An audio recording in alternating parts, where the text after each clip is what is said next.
Price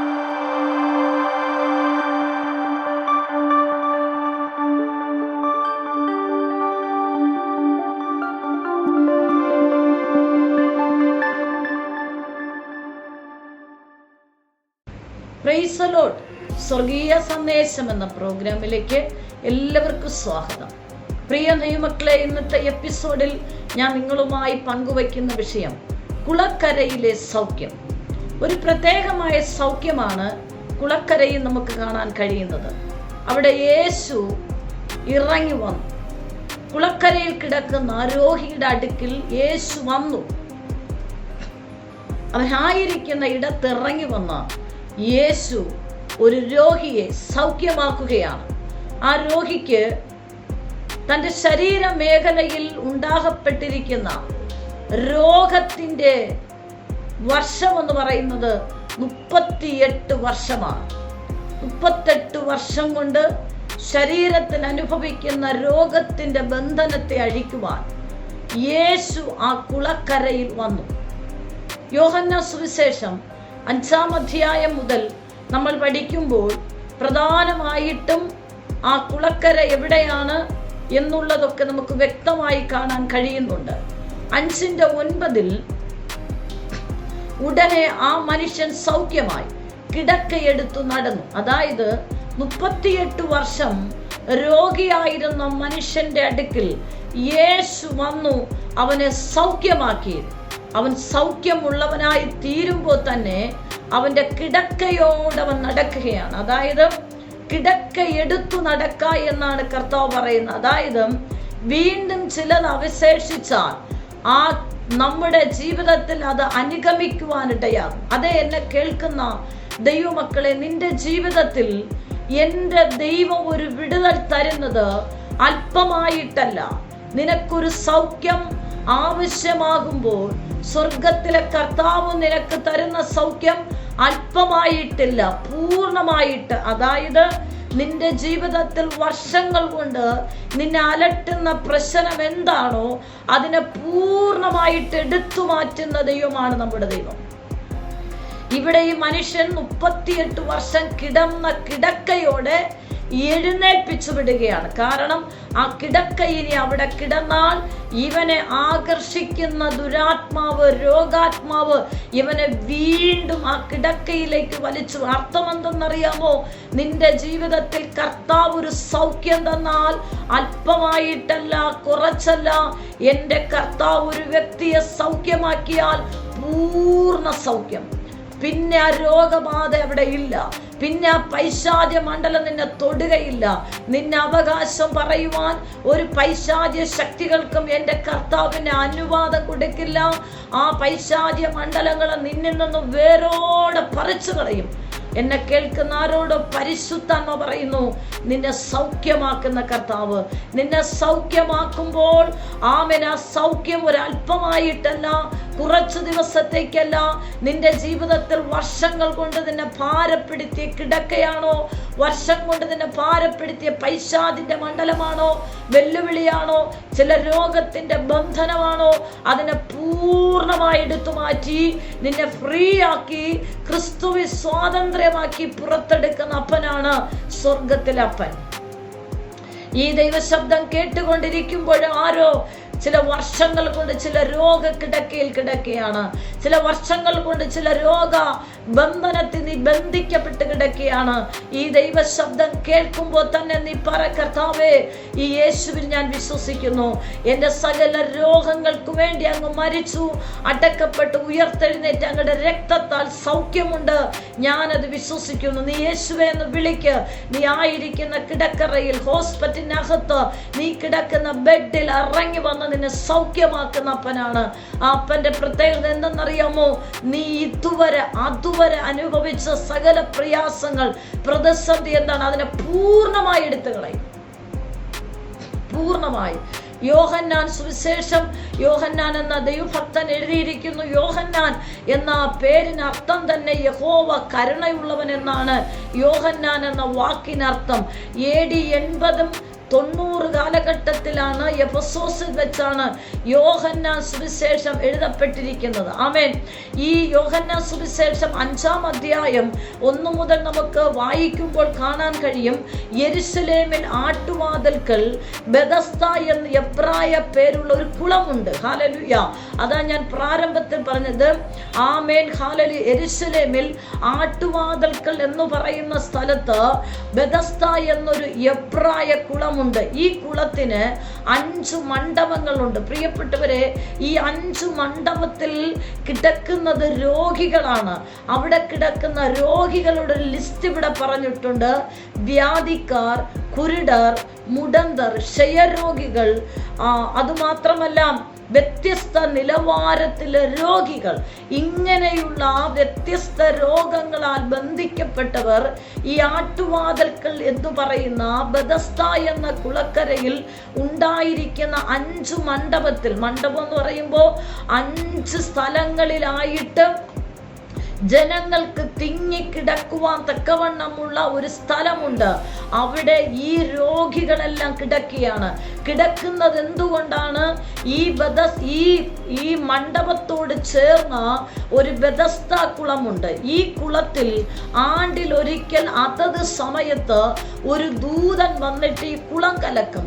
കുളം കലക്കുന്ന സമയം ആദ്യം ആരാണോ ദൂതൻ ഇറങ്ങി വെള്ളം കലക്കുമ്പോൾ ആദ്യം ഇറങ്ങുന്ന വ്യക്തി സൗഖ്യമാകും. അപ്പോൾ ഈ 5 മണ്ഡപത്തിൽ കിടക്കുന്ന രോഗികൾ അവിടെ തന്നെ കിടക്കുന്നതിന്റെ കാരണമെന്ന് പറയുന്നത്, ദൂതൻ വന്ന് കുളം കലക്കുമ്പോൾ ഇവർക്ക് ഈ വെള്ളത്തിൽ ഇറങ്ങണം. അതുകൊണ്ട് കുളം കലങ്ങുന്നത് കാത്തു കിടക്കുകയാണ്.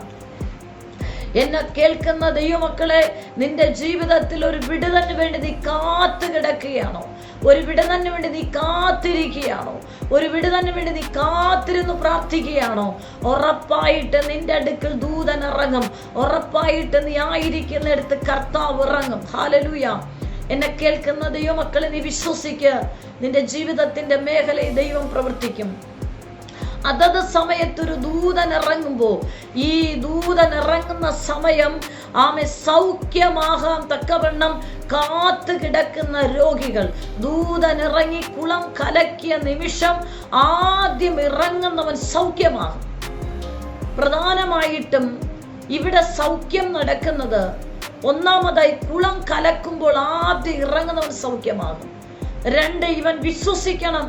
ഈ കലങ്ങിയ ദൂതൻ കലക്കിയ വെള്ളത്തിൽ ഇറങ്ങിയാൽ യേശുവിന്റെ നാമത്തിൽ എനിക്ക് സൗഖ്യം ലഭിക്കുമെന്ന് വിശ്വസിക്കുന്നവന് സൗഖ്യം ലഭിക്കും. അങ്ങനെ സൗഖ്യത്തിന് വേണ്ടി കുളക്കരയിൽ 5 മണ്ഡപങ്ങൾ കിടക്കുന്ന രോഗികൾ കുളം കലങ്ങുന്നത് കാത്തുകിടക്കുകയാണ്. സൗഖ്യത്തിന് വേണ്ടി കാത്തുകിടക്കുകയാണ്. എന്നെ കേൾക്കുന്ന ആരോട് പരിശുദ്ധമ്മ പറയുന്നു, നീ ചികിത്സയുമായി രോഗിയായിട്ട് ഹോസ്പിറ്റലിൽ കിടക്കാൻ തുടങ്ങിയിട്ട് വർഷങ്ങളായോ? നിന്റെ വർഷം ഒരു പ്രശ്നമല്ല. യേശുവിൽ നിന്നൊരു സൗഖ്യം എനിക്ക് ലഭിക്കുമെന്ന് നീ യേശുവിൽ വിശ്വസിക്കുക. നിന്റെ ജീവിതത്തിൽ കർത്താവ് അത്ഭുത സൗഖ്യം നൽകും. പ്രിയപ്പെട്ടവരെ, ഈ കുളം കലക്കുന്ന സമയം ആദ്യം ഇറങ്ങുന്നവനാണ് സൗഖ്യമാകുന്നത്. അങ്ങനെയാണെങ്കിൽ ഈ കുളക്കരയിൽ 38 വർഷം രോഗിയായി കിടന്ന ഒരു മനുഷ്യനെ നമുക്ക് കാണാൻ കഴിയും. ഈ മനുഷ്യൻ എഴുന്നേറ്റ് പോകാൻ കഴിയില്ല. തൻ്റെ കാലുകൾക്ക് ബലമില്ല, കാലുകൾക്ക് ബുദ്ധിമുട്ടാണ്. അതുകൊണ്ട് ഈ മനുഷ്യൻ ആ കിടക്കയിൽ തന്നെ കിടക്കുക. ഈ കുളം കലങ്ങുന്ന സമയം എങ്ങനെയെങ്കിലും അതിൻ്റെ അരികിലെത്തുമ്പോൾ, കുളം കലങ്ങുന്ന സമയം കുറച്ചുകൂടെ ബലമുള്ളവൻ ആദ്യം ചാടും. അതുകൊണ്ട് ഈ മനുഷ്യന് സൗഖ്യം ലഭിക്കുന്നില്ല. പക്ഷേ ഈ കുളക്കരയിൽ, ബെഥസ്ദ എന്ന കുളക്കരയോട് ചേർന്ന് ആ മനുഷ്യൻ കിടക്കാൻ തുടങ്ങിയിട്ട് വർഷം 38 ഈ 38 വർഷമായിട്ടും ഈ മനുഷ്യൻ ഇവിടെ തന്നെ കിടന്നു. എന്നെ കേൾക്കുന്ന പ്രിയപ്പെട്ടവരെ, നിന്റെ ജീവിതത്തിൽ ഏതു പ്രശ്നമായിരുന്നാലും നീ യേശുവപ്പന്റെ അടുക്കൽ തന്നെ ഇരിക്കും. നീ കർത്താവിനോട് തന്നെ ചേർന്നിരിക്കുക. കർത്താവ് നിന്നെ സൗഖ്യമാക്കും. ഈ 38 വർഷവും ഈ ബെഥസ്ദ കുളക്കര വിട്ട് പോകാത്ത മനുഷ്യനെ യേശു അറിഞ്ഞു. യേശു ഈ കുളക്കരയിൽ 38 വർഷം രോഗിയായി കിടക്കുന്ന മനുഷ്യന്റെ അടുക്കൽ യേശു വന്നു. യേശു വന്നിട്ട് അവനോട് ചോദിച്ചു, നിനക്ക് സൗഖ്യമാകാൻ മനസ്സുണ്ടോ? നീ വിശ്വസിക്കുന്നു? അതെ, എനിക്ക് മനസ്സുണ്ട്. ഞാൻ ഈ 38 വർഷം കുളം കലങ്ങുന്ന സമയം ഞാൻ എത്തുമ്പോൾ എനിക്ക് മുന്നേ മറ്റു പലരും അതിൽ ചാടുന്നത് കൊണ്ട് എനിക്ക് സൗഖ്യം ലഭിക്കാൻ കഴിയുന്നില്ല. ഞാൻ ശ്രമിക്കുന്നുണ്ട്. 38 വർഷം ആ വെള്ളം കലങ്ങുന്ന സമയം, അതേ സമയത്ത് വെള്ളത്തിൽ ഇറങ്ങാൻ ഞാൻ ശ്രമിക്കുന്നുണ്ട്. പക്ഷെ എനിക്ക് ബലഹീനയായോണ്ട് അവിടെ ഓടിയെത്താൻ കഴിയുന്നില്ല. കർത്താവ് പറഞ്ഞ്, വിശ്വസിച്ചാൽ ദൈവത്തിന്റെ മഹത്വം കാണാൻ കഴിയും. യേശു അവനെ നോക്കി പറഞ്ഞ വാക്കാണ്, ആമേൻ, നീ സൗഖ്യമാകാം.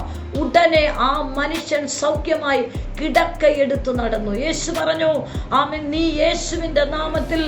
യേശു ആ മകനെ നോക്കി പറഞ്ഞു, നിന്റെ കിടക്ക എടുത്തു നടക്കുക.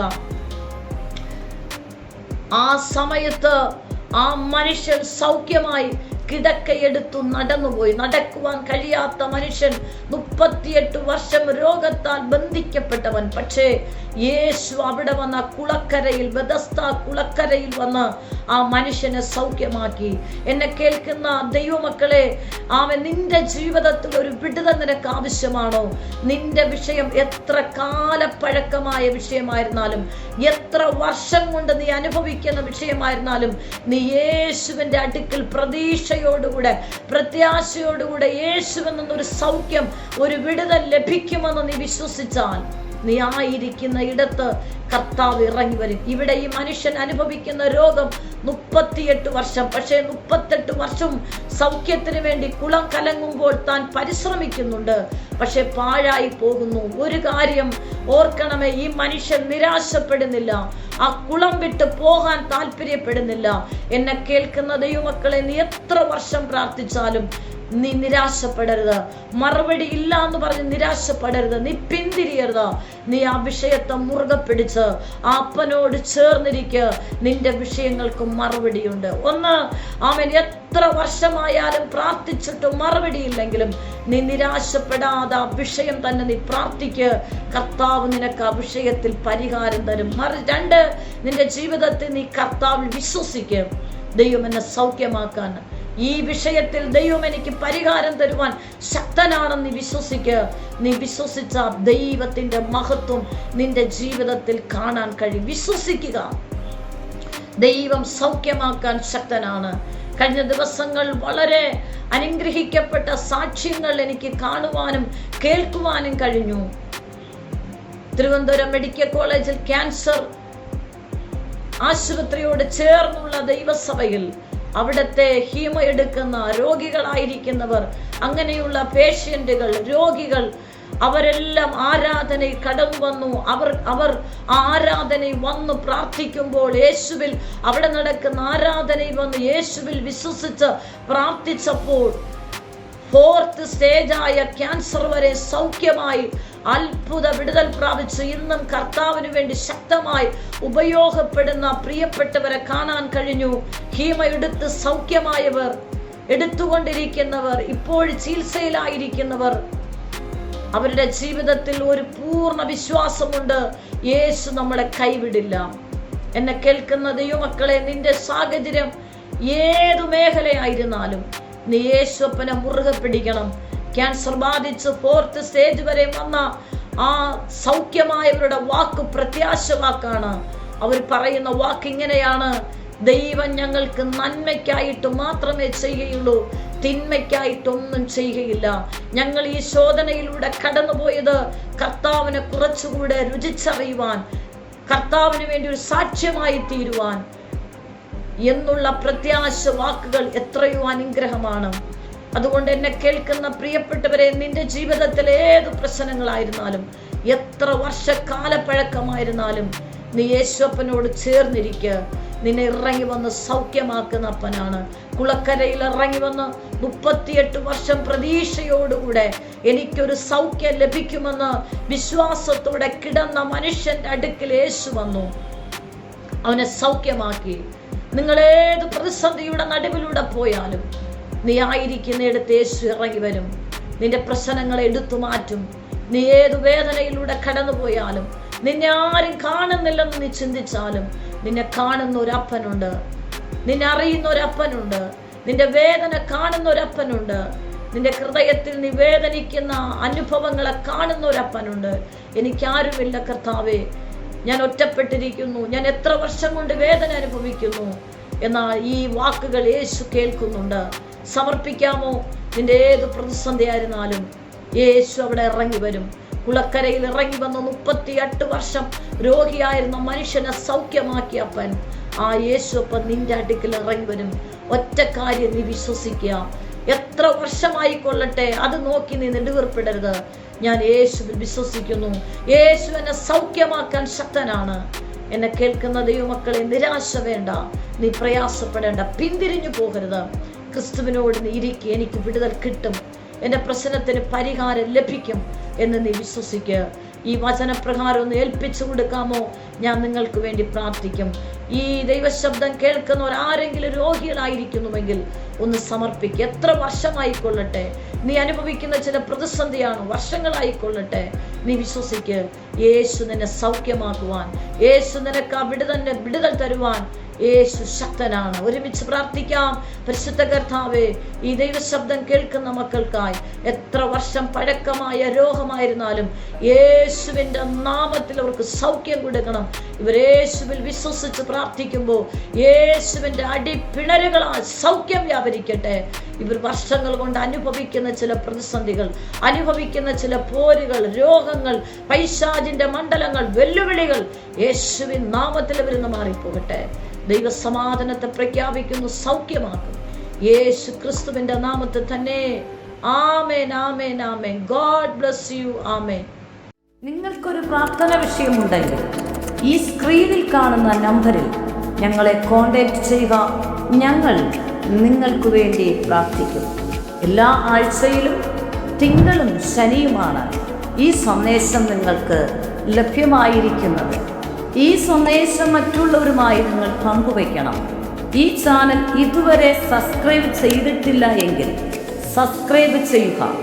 ദൈവരാജ്യത്തിനായി നമുക്ക് ഒരുമിച്ച് കൈകോർക്കാം. കർത്താവ് നിങ്ങളെ ധാരാളമായി അനുഗ്രഹിക്കുമാറാകട്ടെ. ആമേൻ.